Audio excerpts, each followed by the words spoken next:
नमस्कार, मेरा नाम अनय सिंह और आज मैं आप सबके बीच हाजिर हूँ राम राज्य लेके। इस पुस्तक को लिखा है आशुतोष राणा जी ने।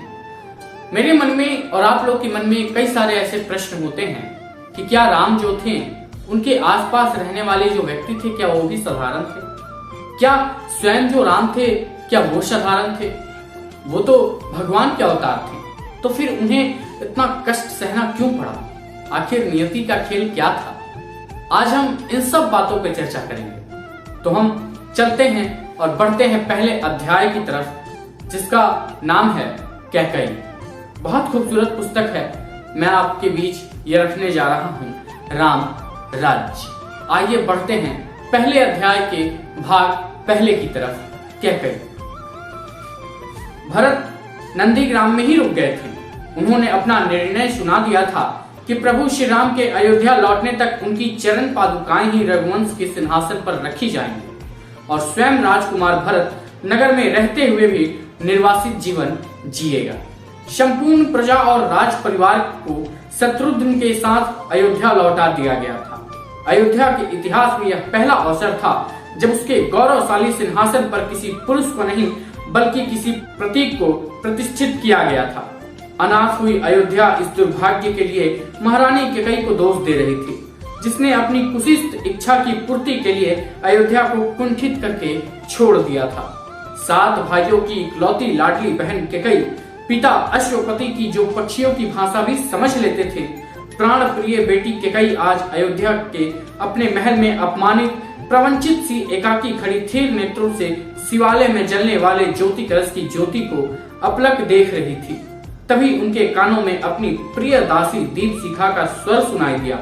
महारानी, ओ महारानी, महारानी सुमित्रा और राजकुमारी ऋतुकीर्ति आपसे दर्शन करना चाहती हैं। रात्रि के तीसरे पहर सुमित्रा और शत्रुघ्न की पत्नी ऋतुकीर्ति की अपनी महल में आना सुनकर कैकेयी का चित्त पल भर के लिए किसी अनहोनी की आशंका से भर गया, किंतु अगले ही क्षण उसने स्वयं को संयत किया और बिना कुछ कहे अपने महल के स्वागत की कक्ष की ओर बढ़ चली। कक्ष में पहुंचकर देखा कि प्रत्येक परिस्थिति में सहज रहने वाली सुमित्रा आज थोड़ी असहज और आशंकित सी है।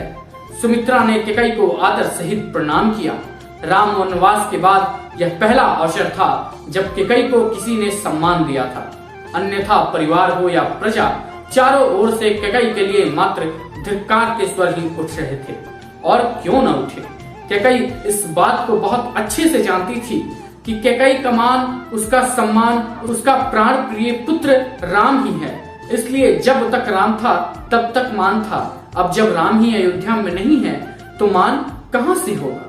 कैकेयी ने सुमित्रा के दोनों कंधों को स्नेह से पकड़ लिया।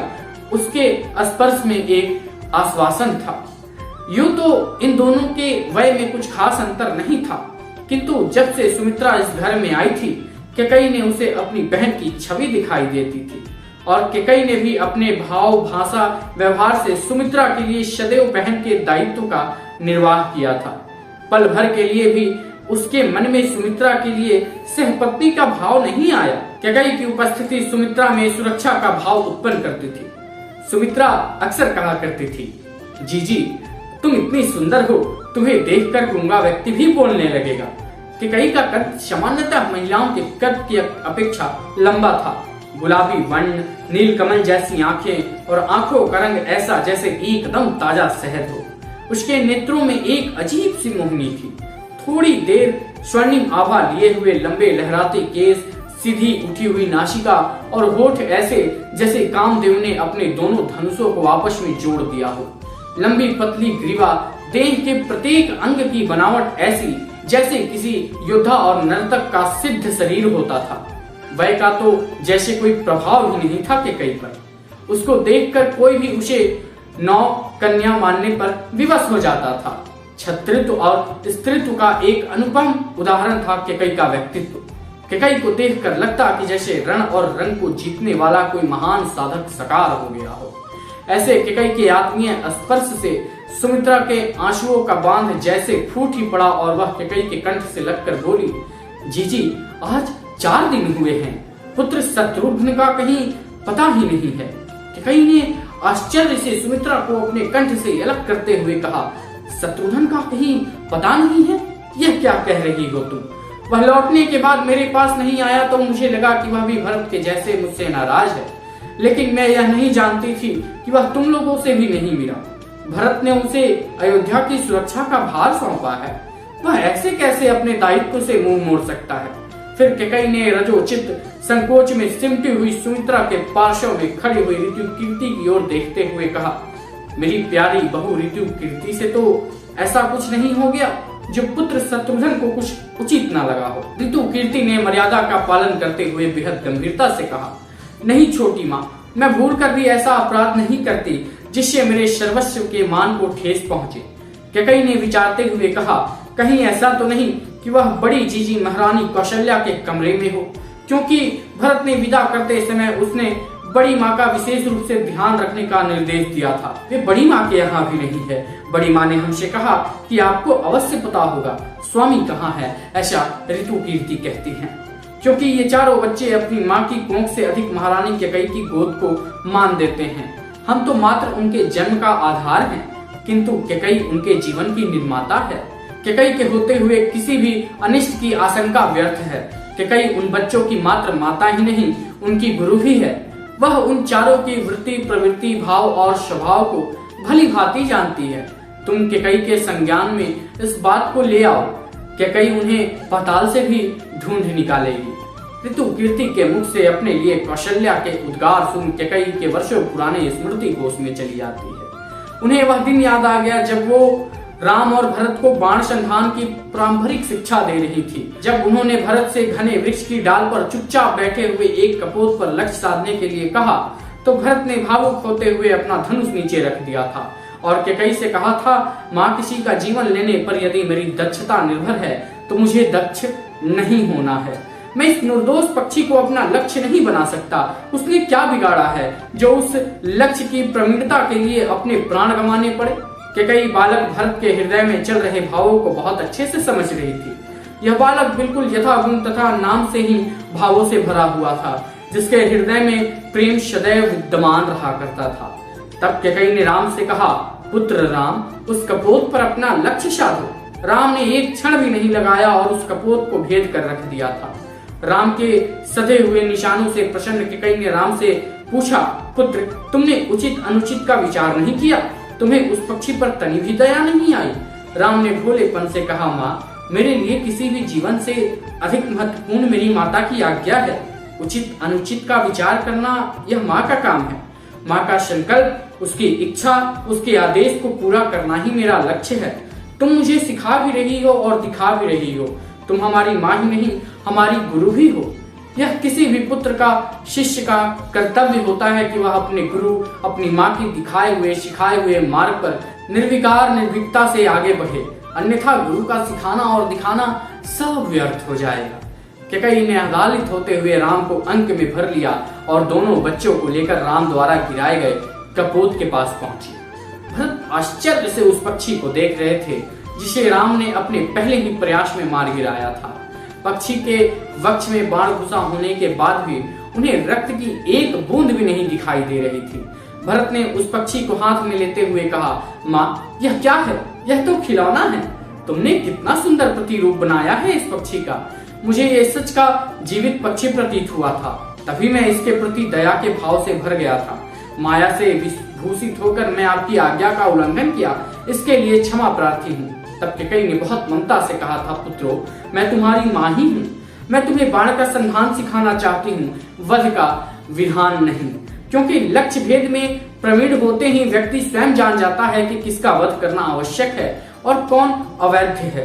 किंतु स्मरण रखे, जो दिखाई देता है वह आवश्यक नहीं है कि वह वास्तविकता हो, और यह भी आवश्यक नहीं है कि जो वास्तविकता हो वह तुम्हें दिखाई दे।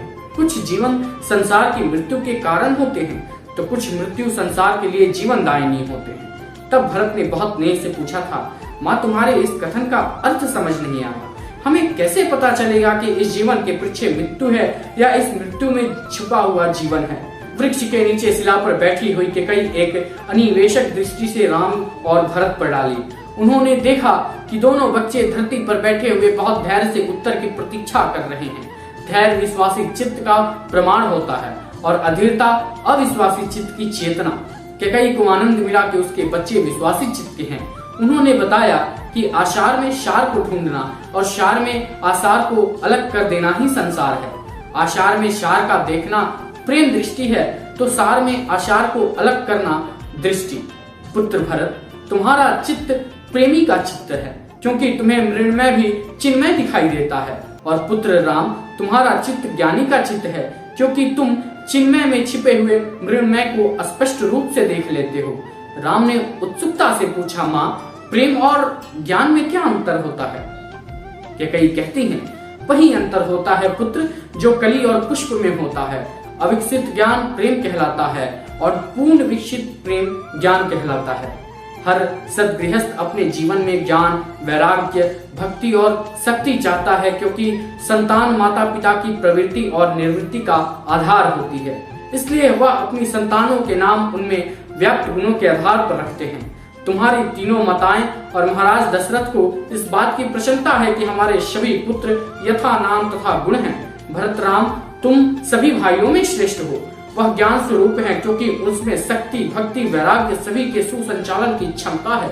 इसलिए तुम सभी सदैव राम के मार्ग पर उसके अनुसार उसे धारण करते हुए चलना, क्योंकि वह ज्ञान ही होता है जो हमारी प्रवृत्तियों का सदुपयोग करते हुए हमारी निवृत्ति का हेतु होता है। तभी कैकेयी को अपने कानों में सुमित्रा के शब्द सुनाई दिए। वो कह रही थी, जीजी, परमात्मा ने महाराज दशरथ और हम सबके भाग्य में संतान सुख नहीं लिखा था, किंतु महाराज दशरथ ने अपनी धर्म परायणता के कारण परमात्मा को विवश कर दिया कि वह अपना विधान बदले और हमें पुत्र सुख प्रदान करे। हम तीनों के बीच इन चारों पुत्रों को प्राप्त कर महाराज हर्ष तिरेक में कहते रहते हैं, देखो धर्म में कितनी शक्ति होती है। धर्मनिष्ठ व्यक्ति की इच्छा पूर्ति के लिए परमात्मा को भी अपना विधान बदलना पड़ता है। लेकिन देखिए, ईश्वर की लीला बड़ी विचित्र है। उसने हमें पुत्र तो दिए, किंतु संतान का सुख नहीं दिया। पुत्रों को देकर भक्त का मान भी रख लिया और सुख न देकर अपने विधान की रक्षा भी कर ली। सुमित्रा भावावेश में रोते हुए बोली, जीजी, इससे बड़ा दुर्भाग्य और क्या होगा कि हम 4 पुत्रों की माता होते हुए भी निपुती सा जीवन जी रही हैं। सब कुछ नष्ट हो गया जीजी। कैकेयी ने सुमित्रा को मुख पे अपने दोनों हाथों से पकड़ते हुए उनके नेत्रों में झांकते हुए कहा, संतान के रुष्ट होने और उसके नष्ट हो जाने में बहुत अंतर होता है सुमित्रे। मैं विश्वास पूर्वक कह रही हूँ कि शत्रुघ्न मात्र रुष्ट है, क्योंकि जब भी ये बच्चे मुझसे रुष्ट होते थे या इन्हें मुझे प्रताड़ित करना होता था अथवा इनको अपनी कोई बात मुझसे मनवानी होती थी, तब ये चारों मेरी आंखों के आगे से ओझल हो जाते थे। मुझे कष्ट देने के लिए यह इनका प्रिय खेल था, और मैं भी जब तक इनको ढूंढकर अपने सम्मुख ना कर लेती थी मुझे चैन नहीं मिलता था। शत्रुघ्न वही खेल मुझसे खेल रहा है। वह मुझसे कोई बात कहना या सुनाना चाहता है, किंतु उसका पुत्रोचित अभिमान आड़े आ रहा है। इसलिए वह चाहता है कि मैं ही व्यतीत होकर उसको ढूंढ निकालूं, ताकि अपने हृदय के संचित भावों को वह भली भांति मुझ तक पहुंचा सके। ये बच्ची अपनी माँ के कैकेयी के चित्त को अच्छे से पहचानते हैं। उन्हें पता है कि माँ व्यथा में ही बच्चों की कथा को मन से सुनती हैं। अब तुम दोनों निश्चिंत मन से विश्राम करो। यह कैकेयी का वचन है कि हमारा शत्रुघ्न हमारे पास कल होगा। तो दोस्तों, ये था हमारा प्रथम अध्याय का भाग पहला।